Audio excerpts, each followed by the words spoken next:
তোমার স্বর্গের মহান পিতা, তোমাকে ধন্যবাদ দিই, গৌরব দিই, প্রশংসা করি। এত সুন্দর দিন আমার জীবনে দেওয়ার জন্য তোমাকে অশেষ ধন্যবাদ। ধন্যবাদ দিই আমার জীবনকে আশীর্বাদে ভরিয়ে দেওয়ার জন্য।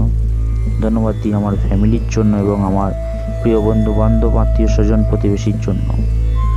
আমি ধন্যবাদ দিই আমার জীবনকে বাঁচিয়ে রেখেছো এবং আমার প্রার্থনা সকল শ্রবণ করছো।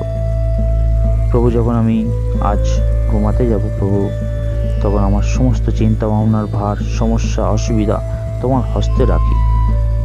আমার সমস্ত পাপ ক্ষমা করো। এই রাতে সুনিদ্রা দাও আর সুন্দর সকাল দেখতে সাহায্য করো। তোমার ইচ্ছায় যেন সুন্দর সকাল দেখতে পাই এবং ধন্যবাদ দিতে পারি। আমি বিশ্বাস করি তুমি সর্বশক্তিমান ঈশ্বর, আমার কোনো ক্ষতি হতে দেবে না। স্বর্গদূত দ্বারা ঘিরে রাখো সর্বদা। আমাকে ভালো রেখো, আমার পরিবারকে ভালো রেখো, আমার আত্মীয় প্রিয়জন, বন্ধু বান্ধব, প্রতিবেশীকে ভালো রেখো।